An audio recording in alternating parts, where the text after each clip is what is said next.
నమస్తే, నా పేరు ప్రియా. నిజమైన అభిమానాన్ని చూడాలంటే నర్సాపురంలో చూడాల్సిందే. గుండెల్లో జగన్ ను పెట్టుకుని వేలాది జనం తరలివచ్చారు. మా నాయకుడివి నీవేనంటూ నినదించారు. కుళ్ళు రాజకీయాలను తరిమి కొడతామని దిక్కులు పిక్కెటిల్లేలా వేలాది గొంతుకలు పలికాయి. ఇప్పుడు అభిమానానికి కేర్ ఆఫ్ నర్సాపురమైంది.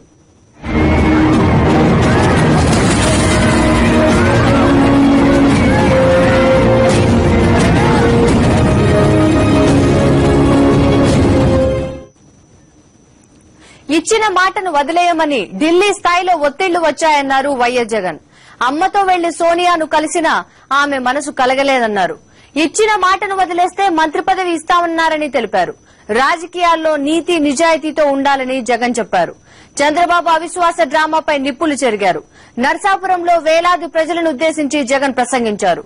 రైతుల పక్షాన నిలిచిన ప్రసాద్ ను గెలిపించాలని ప్రజలందరికీ విజ్ఞప్తి చేశారు వైఎస్ జగన్.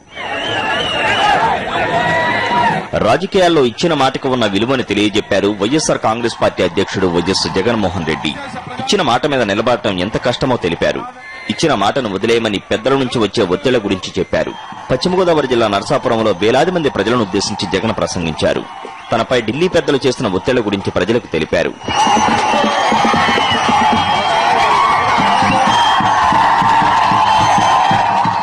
ఆ మాట నుంచి వెనక్కి తగ్గాలి అని చెప్పి సాక్షాత్తు ఢిల్లీ పెద్దలు సోనియా గాంధీ గారు ఆ మాట నుంచి వెనక్కి తగ్గాలి అన్నారు. నేను నా తల్లి ఢిల్లీ దాకా వెళ్లి ఆవిడను ఒప్పించడానికి ప్రయత్నం చేసినప్పటికీ ఎందుకో ఆవిడ ఒప్పుకునే పరిస్థితి కనపడలేదు. ఆవిడ ఒప్పుకోకపోయేసరికి నా ముందర రెండే దారులున్నాయి. ఒక దారి ఆవిడ మాటను ఒప్పుకోవాలి, ఆవిడ చెప్పినట్టు చెయ్యాలి. ఆవిడ చెప్పినట్టు చేస్తే నాకు మంత్రి పదవిని ఇస్తారు, రాజకీయంగా నన్ను పైకి తీసుకొని పోతారు. కానీ ఇచ్చిన మాటలు మాత్రం గాలికి వదిలేయమని చెప్పి చెప్పడం జరిగింది. ఆ సమయంలో తన ముందు రెండు దారులున్నాయని, ఒకటి సోనియా దారి, రెండోది కాంగ్రెస్ నుంచి బయటికి రావడమని జగన్ చెప్పారు. చాలా మంది నాతో అన్నారు, జగన్ నువ్వు చేస్తున్నది రాజకీయంగా ఆత్మహత్య అని చెప్పి. చాలా మంది నాతో అన్నారు, రాజకీయాలలో మాట ఇవ్వడం, మాట తప్పడం అనేది చాలా సర్వసహజం, దాని గురించి అంతగా పట్టించుకోవాల్సిన పనే లేదని చెప్పి చాలా మంది అన్నారు. తాను కాంగ్రెస్ నుంచి బయటకు వచ్చేటప్పుడు తనతో పాటు ఏ ఒక్క ఎమ్మెల్యేను బయటికి రావద్దని చెప్పడం జరిగిందన్నారు. కారణం అప్పుడు తన భవిష్యత్ ఏంటో తనకే తెలియదన్నారు జగన్. ఆవేళ నాకున్నది ఒకటి నా గుండె చెప్పిన మాట, రెండవది నా బుర్ర చెబుతున్న మాట. కానీ ఆవేళ నేను ఆవేళ రాజకీయంగా నాకు ఏమైనా పర్వాలేదు, నా గుండె చెప్పిన మాట ప్రకారమే నేను పోతాను. ఆ గుండె చెప్పిన మాట ప్రకారం నేను పోతే దేవుడనే వాడు పైనుంచి చూస్తున్నాడు, దేవుడనే వాడు కనిపిస్తాడు అని చెప్పి ఆవేళ నా గుండె చెప్పిన ప్రకారం నేను పోయా. నేను ఆవేళ ఆ గుండె చెప్పిన ప్రకారం నేను పోయా కాబట్టి రాజకీయాలలో నిజాయితీగా ఉండడం నేర్చుకున్నా. చంద్రబాబుపై నిప్పులు చెరిగారు జగన్. చంద్రబాబు అవిశ్వాసం రాజకీయ దురుద్దేశంతో పెట్టారని విమర్శించారు. కాంగ్రెస్ పార్టీ పెద్దలను చంద్రబాబు నాయుడు గారు సైగ చేసి కాంగ్రెస్ పార్టీ పెద్దల ద్వారా ఎమ్మెల్యేలందరినీ కూడా అధికారం ఇస్తామని చెప్పి, కాంట్రాక్ట్లు ఇస్తామని చెప్పి, పదవులు ఇస్తామని చెప్పి లొంగ తీసుకోవడం మొదలుపెట్టారు.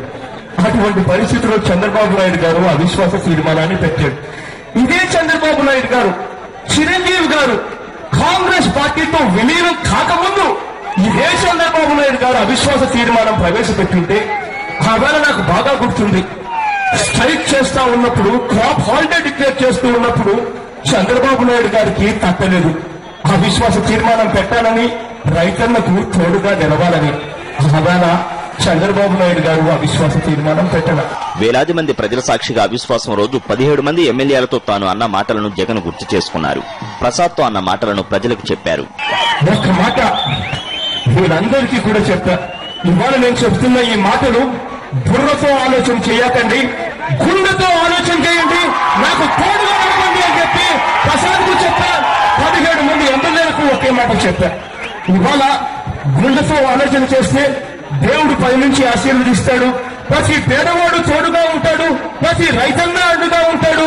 ఆ దివంగత నేత ప్రీతమ నాయకుడు రాజశేఖర రెడ్డి గారు పైనుంచి ఆశీర్వదిస్తాడు, ప్రతి గుండెలను పుట్టిస్తాడు అని ప్రతి ఎమ్మెల్యేకు చెప్పా. రైతన్న కోసం వాళ్ళ పదవులు పోయినా పర్వాలేదు అనుకున్నారు. ఈ ప్రభుత్వానికి వ్యతిరేకంగా ఓటు వేశారు, పేదవాడి తరఫున నిలిచాడు, రైతన్న తరఫున నిలిచాడు. ఇటువంటి ఎమ్మెల్యేని చూసి ఇవాళ నేను గర్వంగా చెప్పగలుగుతున్నాను, ఈ ఇంకా విలువలు ఉన్నాయి అని చెప్పి నేను బాగా చెప్తున్నాను. ఉప ఎన్నికల్లో రైతన్న పేదవాడు ఒకవైపునుంటే మరోవైపున కుళ్ళు కుతంత్రాలు ఉన్నాయని జగన్ చెప్పారు. విలువ కోసం అవిశ్వాసానికి ఓటేసిన ప్రసాద్ను గెలిపించాలని జగన్ నర్సాపురం ప్రజలకు విజ్ఞప్తి చేశారు. మీ అందరి చల్లని దీవెనలు, మీ అందరి చల్లని ఆశీస్సులు సంపూర్ణంగాను మనస్ఫూర్తిగాను ప్రసాద్కు అందించవలసిందిగా సవినయంగా చేతులు జోడించి పేరు పేరుగా ప్రార్థిస్తున్నా.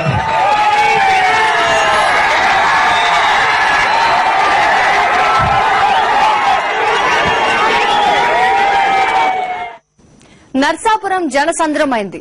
రోడ్లు జనాలతో నిండిపోయాయి. జగన్ నినాదాలు ఆకాశపు వీధులను తాకాయి. ఎక్కడిది ఈ అభిమానం, ఎందుకింత ఈ అభిమానం అని ప్రశ్నలు వేసే వారికి నర్సాపురంలో సమాధానం దొరికింది. నర్సాపురం సభకు తరలివచ్చిన జనమే ఆ ప్రశ్నలకు సమాధానం.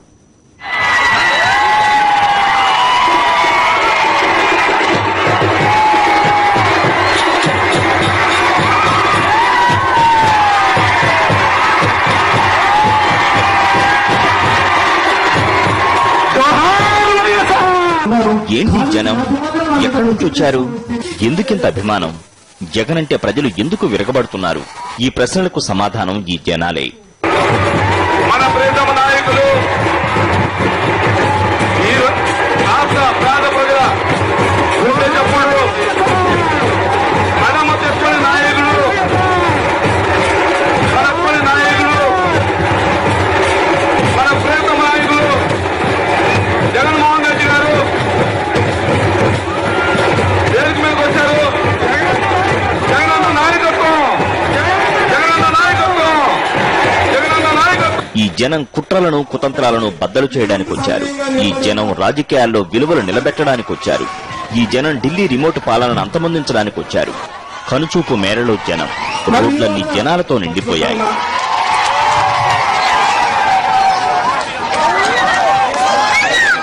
మరి మీ అందరికీ తెలుసు,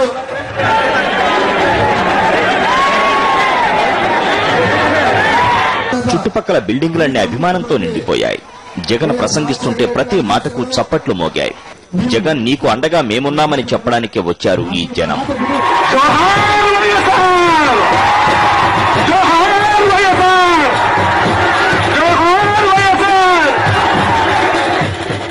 పార్టీని వదిలిపెట్టి వెళ్ళాకు, రాజీనామా చెయ్యకు, మాట ఇవ్వడం మాట తప్పడం అనేది పెద్ద పని కాదు, పంచాయతీ పెద్ద పని కాదు రాజకీయాలలో అని చాలా ఒత్తిడి తీసుకొచ్చారు. నేను కూడా భయపడ్డా, నేను కూడా నిజంగా భయపడ్డాను. కాబట్టి రాజకీయంగా బహుశా నేను ఆత్మహత్య చేసుకుంటున్నానేమో అని చెప్పి నాకు కూడా అనిపించి నాతో పాటు ఏ ఒక్క ఎమ్మెల్యేలు కూడా నాతో, కారణం ఏమిటి అంటే నా భవిష్యత్తు ఏమిటో నాకే తెలీదు, నాతో పాటు మీ అందరినీ కూడా లాక్కొని పోయే పరిస్థితిలోకి నేను పోలేను, మీ భవిష్యత్తు నేను ఆడుకోలేను అని చెప్పి ఆ రోజు ప్రతి ఎమ్మెల్యేకు నేను చెప్పా, నాతో పాటు ఉన్న ప్రతి ఎమ్మెల్యేకు. ఆ వేళ నాకున్నది ఒకటి నా గుండె చెప్పిన మాట, రెండవది నా బుర్ర చెబుతున్న మాట. కానీ ఆ వేళ నేను ఆవేళ రాజకీయంగా నాకు ఏమైనా పర్వాలేదు, నా గుండె చెప్పిన మాట ప్రకారమే నేను పోతాను, ఆ గుండె చెప్పిన మాట ప్రకారం నేను పోతే దేవుడనే వాడు పైనుంచి చూస్తున్నాడు, దేవుడనే వాడు నడిపిస్తాడు అని చెప్పి ఆవేళ నా గుండె చెప్పిన ప్రకారం నేను పోయా. నేను ఆవేళ ఆ గుండె చెప్పిన ప్రకారం నేను పోయా కాబట్టి రాజకీయాలలో నిజాయితీగా ఉండడం నేర్చుకున్నా. రాజకీయాలలో నిజాయితీని ప్రతి పేదవాడు ఆదరిస్తాడు, ప్రతి రైతన్న తోడుగా ఉంటాడు. మరీ ముఖ్యంగా దివంగత నేత ప్రీతమ నాయకుడు రాజశేఖర రెడ్డి గారు ఉన్న ప్రతి గుండెను కూడా ఆశీర్వదిస్తుంది అని చెప్పి నమ్మ. కాంగ్రెస్ టీడీపీలకు డిపాజిట్లు ఇవ్వమని చెప్పడానికి వచ్చారు ఈ జనం. కుమ్మక్కు రాజకీయాలను రాష్ట్రం నుంచి తరిమేయడానికి వచ్చారు ఈ జనం. కుళ్ళు రాజకీయాలపై కత్తి దూయడానికి వచ్చారు ఈ జనం. ఈ జనం ఉన్నారని వైఎస్ఆర్ కొలువై ఉన్న ప్రతి గుండె తనకు తోడుగా ఉంటుందనే జగన్ కాంగ్రెస్ ను వీడారు. జనం జగన్ నమ్మకాన్ని నిలబెట్టారు. జగన్ నీవు ఒంటరివి కాదు, మీ కుటుంబానికి తోడుగా మేమున్నామని చెప్పారు ఇలా. జనరల్ డెస్క్, సాక్షి న్యూస్. 2 ఏళ్ల నిరీక్షణ ఫలించింది. ఓ వృద్ధుడి కలను నిజం చేశారు జగన్. మహానేత వైఎస్ఆర్ విగ్రహాన్ని ఆయన తనయుడి చేతుల మీదుగానే ఆవిష్కరింపజేయాలనే కోరికను తీర్చుకున్నాడు ఆ ముసలాయన. ప్రతి ఒక్కరూ ఈ యొక్క రాజశేఖర విగ్రహావిష్కరణకు ఇచ్చేసి ఇదిగో ఇక్కడ కనిపిస్తున్న ఈ వృద్ధుడే వైఎస్ఆర్ వీరాభిమాని. పేరు అంకయ్య, వయసు 85 ఏళ్లు. పశ్చిమ గోదావరి జిల్లాలోని ఆచంట మండలం, ఆచంట వేమవరం గ్రామం. వైఎస్ఆర్ ప్రవేశపెట్టిన పథకాలకు ఆకర్షితుడై మహానేతకు అభిమానిగా మారిపోయారు. వైఎస్ఆర్ మరణాన్ని తట్టుకోలేకపోయారు అంకయ్య. మహానేత తన కళ్లెత్తే ఉండే విధంగా 2 లక్షల రూపాయల ఖర్చుతో విగ్రహాన్ని ఏర్పాటు చేసుకున్నారు. ఓదార్పు యాత్ర సమయంలోనే విగ్రహావిష్కరణ చేయాలనుకున్నప్పటికీ కుదరలేదు. ఇప్పుడు జగన్ చేతుల మీదుగా విగ్రహాన్ని ఆవిష్కరింపజేసుకున్నారు అంకయ్య తాత.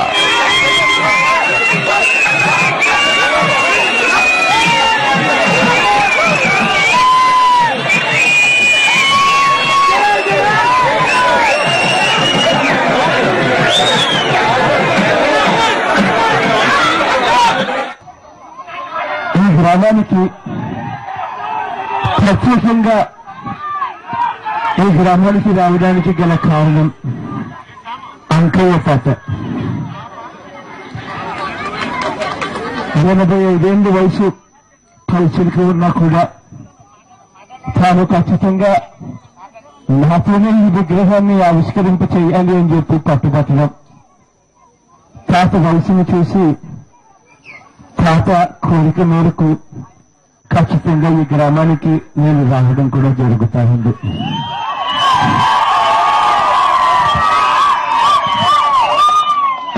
మహానేత తనయుడే స్వయంగా వచ్చి విగ్రహాన్ని ఆవిష్కరించడంతో అంకయ్య కుటుంబ సభ్యులు, గ్రామస్తులు ఆనందం వ్యక్తం చేస్తున్నారు. ఆయన అంటే మాకు ఎంతో అభిమానం అండి. రాజశేఖర రెడ్డి గారు అంటేని ఆయన అంటే మాకు ఎంతో దేవుడితో సమానం అయినా, మా దేవుడితో సమానం అండి ఆయన.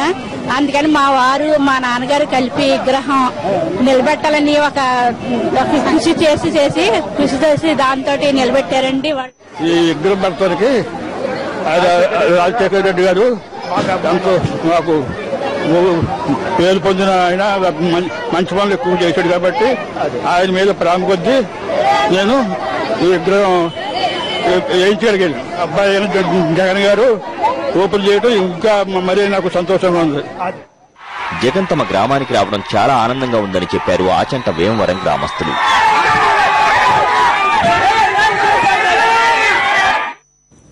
సిబిఐ ప్రొఫెషనల్ గా ముందుకు వెళ్లడం లేదన్నారు జగన్. వివరాలు మరికాసేపులో తెలుసుకుందాం. స్టేట్ యూన్.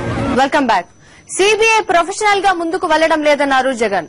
సిబిఐ కావాలనే సెలెక్టివ్ మీడియాకు లీకులు చేస్తోందని తెలిపారు. తాను ఒక్కరోజైనా సెక్రటేరియట్ కు వెళ్లానా, ఒక్క ఐఏఎస్ కైనా ఫోన్ చేశానా అని ప్రశ్నించారు. సిఎన్ఎన్ ఐబీఎన్ తో మాట్లాడుతూ తాను హైదరాబాద్ లో నెలకు 3 రోజులు మాత్రమే ఉండేవాడినని, అది తన తల్లిదండ్రుల కోసం వచ్చేవాడినని చెప్పారు జగన్. సాక్షిలోని పెట్టుబడుల గురించి ఎందుకు రాద్ధాంతం చేస్తున్నారో అర్థం కావడం లేదని, తమ పేపర్ సర్క్యులేషన్ లో దేశంలో 8వ స్థానంలో ఉందని చెప్పారు Jagan. The critics and also this CBI has been talking about. Sakshi is not a sham company or a fly-by-night company. Sakshi is today number 8 in the country. Sakshi has got a circulation of 14.5 lakhs per day. It has got an IRS, Indian Readership Survey is done on IRS, what gives it 1.46 crores readership. I mean, this is the background of Sakshi, and also moreover, you should also look into the backdrop. The backdrop meaning when Sakshi had placed these shares to outside investors, the way the CBI had been proceeding with the case, it is not done very professionally. In fact, they give selective media leaks to selective media houses. In fact, so much so that what actually transpires between two people in the CBI office, in CBI premises, in that investigating room, I mean, the news, without this person leaking it out, the news hits the newspapers, in selective newspapers, and selective media houses carry that. I seriously don't understand. Narsapuram నియోజకవర్గంలో ప్రసాద్ రాజును భారీ మెజార్టీతో గెలిపిస్తామంటున్నారు ఆ నియోజకవర్గ ప్రజలు.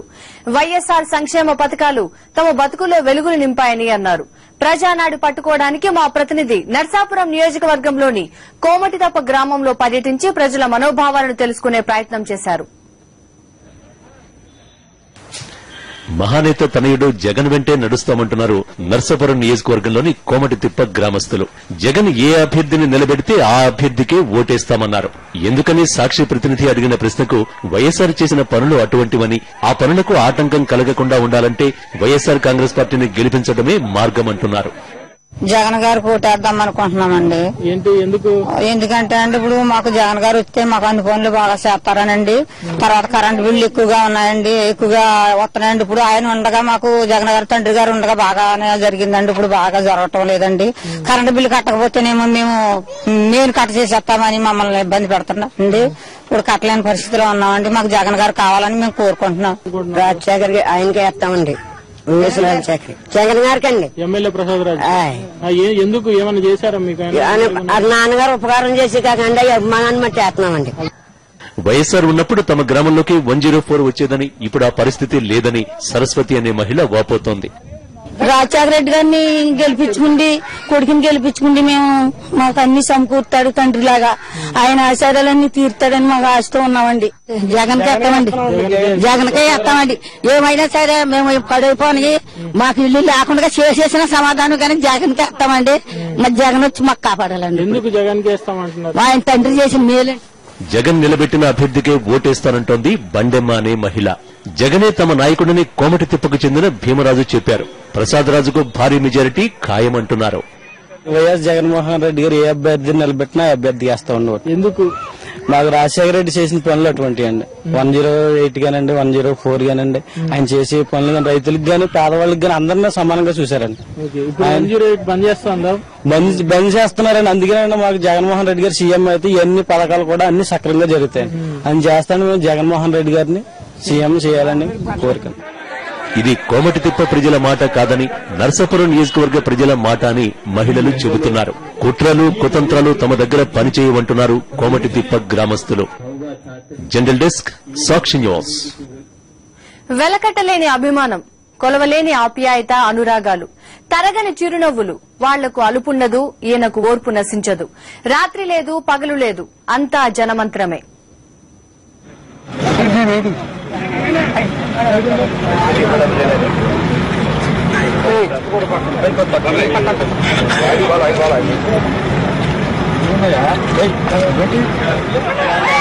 ఈ అభిమానం ఒకరు చెబితే రాలేదు. అభిమానం జగన్ వెంట ఈ పిల్లలను ఎలా పరుగులు పెట్టిస్తుందో చూడండి. జగన్ రోడ్ షో సాగినంతసేపు జగనన్నా జగనన్నా అంటూ పరుగులు పెడుతూనే ఉన్నారు ఈ చిన్నారులు.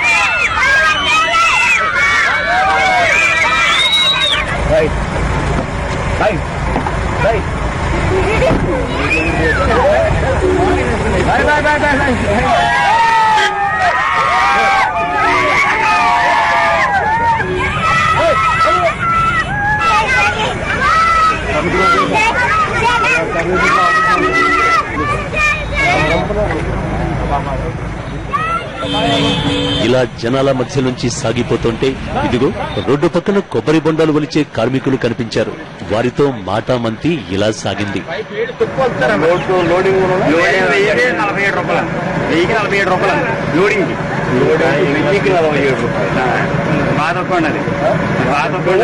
కాయ ₹2 ఒలిస్తే కాయకు ఒలిస్తే 40 పైసలు ఉన్నాయి. లోడింగ్ చేసేవాడిని అదే కాయ ఒలిసిన కాయ 15 పైసలు అవుతుంది. కాయకి 15 పైసలు అవుతుంది. ఒక కాయ లోడ్ చేస్తే 15 పైసలు ఒలిస్తే 40 పైసలు. మత్స్యకారులిచ్చిన టోపీని పెట్టుకుని వారితో కొంచెం సేపు మాట్లాడారు. అక్కడి నుంచి కొంచెం ముందుకు రాగానే ఓ చెల్లి వచ్చింది. తన బాబుకు పేరు పెట్టమని అడిగింది.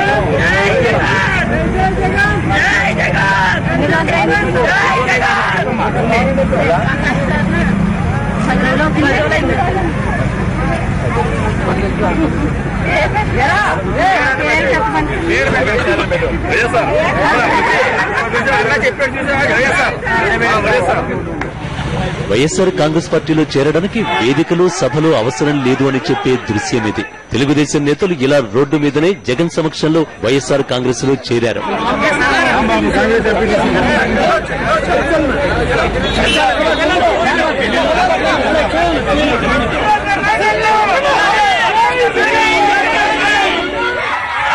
ఈ జనసంద్రంలో జగన్ అభిమానమనే పడవలో పయనిస్తూ ముందుకు కదులుతున్నారు. పెదాలపై చిరునవ్వు చెరగకుండా అందరినీ ఆప్యాయంగా పలకరిస్తున్నారు. అందుకే అడుగడుగునా జగన్ నినాదాలు.